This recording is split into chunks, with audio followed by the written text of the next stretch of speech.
어, 얼굴을 보지 못하면서 반갑다는 말을 하려니까 항상 좀 어색하게 느껴집니다.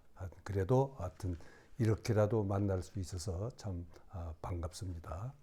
오늘은 그 두 번째 나오는 슬퍼하는 사람은 복이 있나니 하나님이 저들을 위로해 주실 것이다고 하는 대목을 생각해 보려고 합니다. 아, 그러니까 슬퍼하는 사람은 위로를 받는다고 하는 그 신학적 명제라 그럴까요? 하여튼 그런 고백은 이사야서 61장에 나오는 하나님의 이사야라고 하는 이름이 이사야라고 알려졌지만 누군지 정확하게 알 수 없는 어떤 그 분을 통해서 우리에게 들려주신 말씀입니다. 예수님께서도 그 말씀을 인용하셨던 것 같아요. 여하간에 여기에 슬퍼하는 사람은 그 하나님이 그의 눈물을 닦아주고 그에게 기쁨의 화환을 씌워주겠다고 하는 그런 그 신앙이 이스라엘 전통 신앙 가운데서 아주 중요한 신앙이었습니다. 그 예수님께서도 참된 행복 또는 그 참으로 행복한 삶을 사는 사람은 그 슬퍼하는 사람이다. 하나님이 저들을 위로해 줄 것이다. 라고 하셨는데, 그때 그 슬퍼하는 사람이라고 하는 것은 한 개인을 말하는 것이 아니라 집단을 말하는 것입니다. 다시 말하면 바로에게 노예 생활을 하면서 강제 노동을 당하고 민족 말살 정책을 당하면서 그 바로에게 억압과 차별과 평등을 당하던 히브리족의 눈물을 말합니다. 그러한 민족의 고통을 보고 정말 마음 아파하던, 그러면서 자기가 어떻게 할 도리가 없었어. 하나님 앞에서 좌절할 수밖에 없었던 모세가 흘렸던 눈물을 말합니다. 또 모세가 이스라엘 백성이 자기가 산에 하나님의 십계명을 받으러 올라가 있는 40일 동안에 그걸 못 참아서 금송아지를 만들고 섬기던 그 민족을 위해서 하나님께서 이거 안 되겠다. 저놈들 가지고는 안 되겠다. 저놈들은 내가 싹 쓸어 없애버리고 너로 하여금 새로운 민족을 하나 만들어서 가나안 땅에 데리고 들어가겠다. 그렇게 말씀하시자 차라리 내 이름을 생명책에서 지워주십시오. 그리고 이 민족을 살려주십시오. 그랬던 그 모세의 눈물을 말하는 겁니다. 신약에서도 바울이 그런 얘기합니다. 내 동족을 위해서라면은 내가 그리스도의 사랑에서 끊어질지라도 내가 좋다. 달게 받겠다. 그 말은 내 천당 못 가도 좋다. 내가 천당 못 가고 지옥 가서 내 동족을 구원할 수 있다면 나는 감사하게 그렇게 하겠다.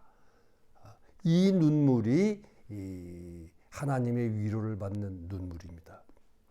구약에서 모세가 흘렸던 눈물, 신약에서 예수님이 흘렸던 눈물.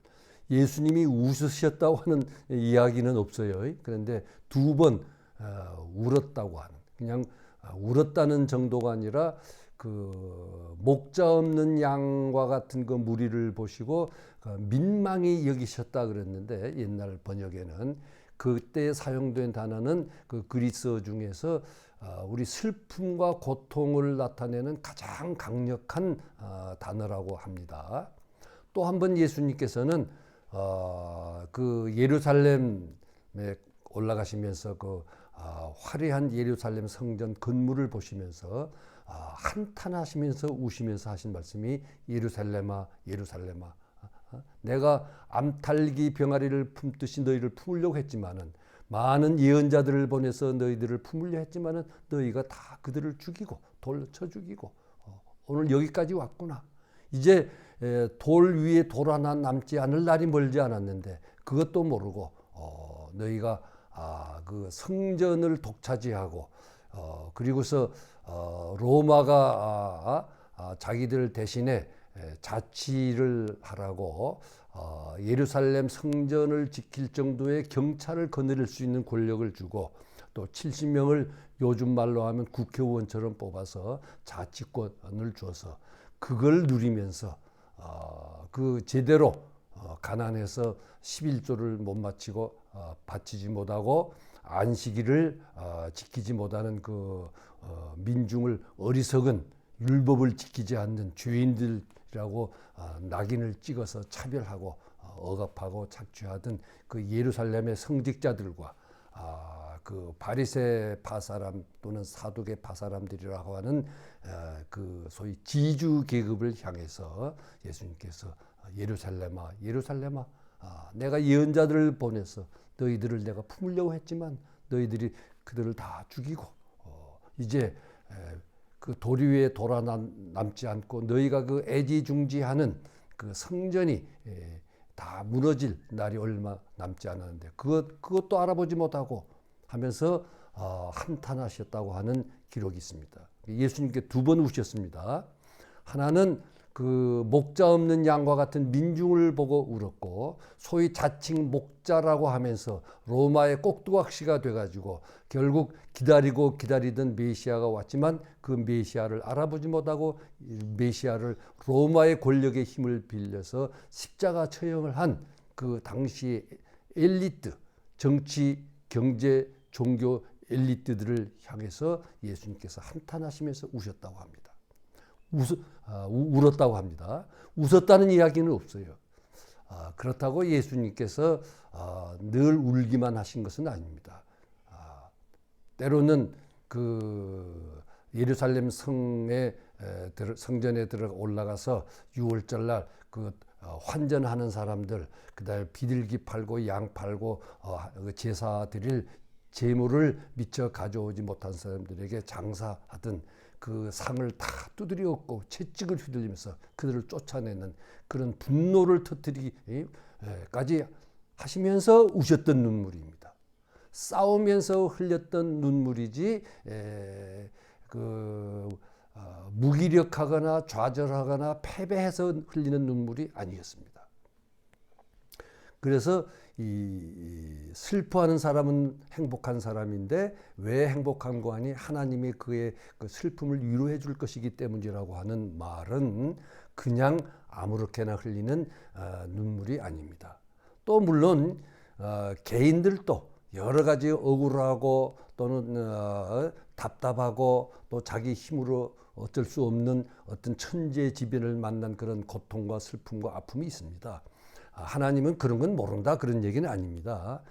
구약에도 그 하갈이 그 아들 이스마엘과 함께 쫓겨나서 사흘길을 가가지고 먹을 것도 떨어지고 물이 떨어져서 그 자기 아들 사랑하는 아들이 죽어가는 모습을 보면서 슬피 울 때에 하나님께서 나타나서 그에게 그 샘물을 보여주고 마셔서 살게 하고 복을 주어서 내 아들로 하여금 큰 민족 하나 만들어 주겠다 그런 약속을 하셨다 그래요. 또 사무엘의 어머니 한나가 아들을 낳지 못해서 그 아들을 낳은 둘째 부인한테 서름과 구박을 받았을 때 성전에 올라가서 슬피 울면서 하나님께 호소할 때에 그의 기도를 들으시고 그 사무엘을 주셨습니다. 뭐 그런 얘기. 또 그 사렙다라고 하는 곳에 그 한 과부가 살다가 3년 6개월 동안 흉내에 들어서 이제 더 먹을 게 없어가지고 마지막 있는 밀가루 그놈으로 빵을 만들어가지고 아들하고 자기하고 먹고 이제 죽어야지 할 때에 하나님께서 엘리야를 보내서 그 사렙다 과부를 구원해준 살려준 이야기.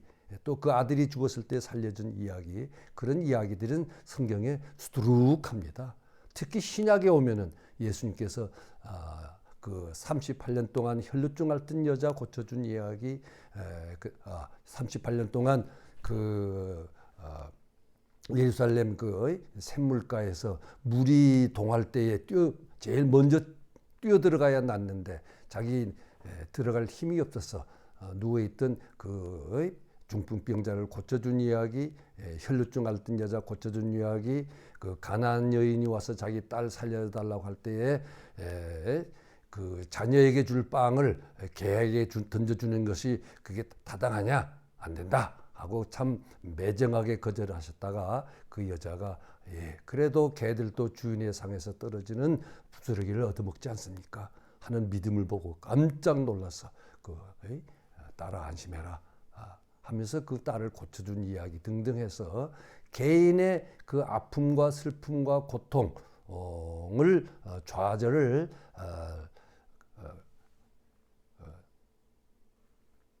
참 안타까운 마음으로 사랑하는 마음으로 어루만져 주시고 고쳐주신 그 이야기는 뭐 여러분 너무 잘 알죠. 예수님이 행하신 기적의 거의 대부분이 그런 기적이었습니다. 그러나 어떻든 간에 이 하나님께서 위로해 준다고 하는 그 이 눈물은 그 모세가 흘렸던 눈물, 신약에서 예수님이 흘렸던 눈물입니다. 하나님의 눈물을 닦아주는 눈물입니다. 모세가 하나님의 눈물을 닦아주었고 예수님이 하나님의 눈물을 닦아주었습니다. 또 구약의 유명한 눈물의 선지자로 알려진 그 예레미야가 하나님의 눈물을 닦아준 눈물로 일생을 보낸 분입니다. 다시 말하면 민중을 사랑한다고 하면서 권력, 종교, 경제 또는 그 학문의 그 집단의 엘리트 집단들 그들이 눈에 보이지 않는 결속을 통해서 상류 사회를 만들어 놓고 그 상류 사회의 이익을 지켜주는 경찰, 사법제도 또 그 외에 자본주의라고 하는 경제제도 그래서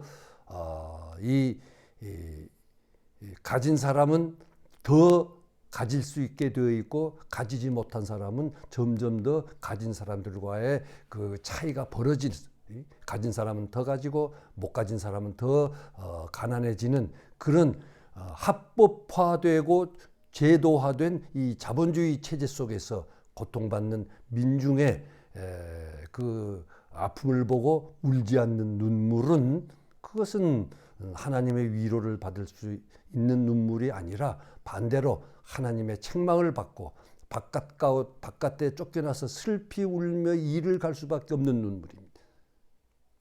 그 개인의 눈물이든 어떤 집단의 눈물이든 또 힘만 있으면은 유토피아를 건설할 수 있다고 그 선전하는 언론 엘리트 집단의 그 말이 참말인지 거짓말인지를 분별할 줄 모르는 사람들이 흘리는 눈물은 하나님의 위로를 받을 수 있는 눈물이 아닙니다.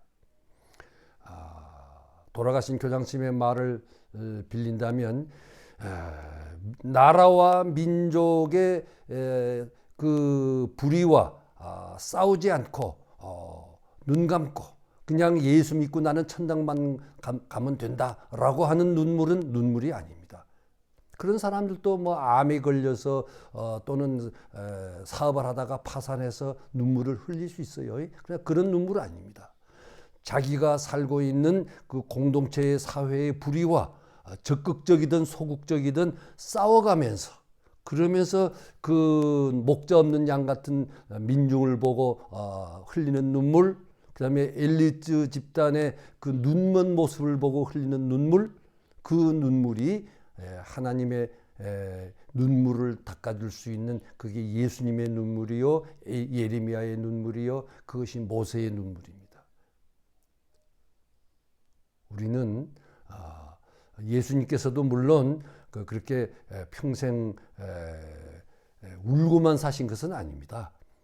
예수님께서 그 잡히시던 날 밤에 만찬을 하시고 그다음에 제자들과 고별사를 다 한 다음에 그 요한복음 17장에 보면은 하나님 내가 기도하는 것은 이들을 위한 기도인데 다시 말하면 내 속에 차고 있는 차고 넘치는 이 기쁨이 저들 속에서도 차고 넘치게 해 주십시오. 그래서 자기 속에 기쁨이 차고 넘친다고 하면서 찬송을 부르면서 그 감난산으로 가셨다 그래요.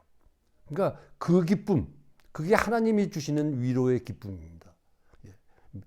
목 잡는 양과 같은 민중을 보고 무리를 보고 흘리는 눈물, 그다음에 눈이 멀어도 너무 단단히 멀어서 마귀의 그 눈이 쓰여서 참 하나님의 모습을 보지 못하는 종교 집단 엘리트들의 그 눈먼 모습을 보고 그들과 싸우면서 흘리는 눈물, 이 눈물이 예수님이 흘린 눈물이요 하나님의 눈물을 닦아주는 눈물입니다. 그것이 십자가를 향해 가는 사람의 눈물입니다. 그리고 그 십자가를 향해서 가는 사람 속에 차고 넘치는 기쁨이 하나님이 주시는 위로입니다.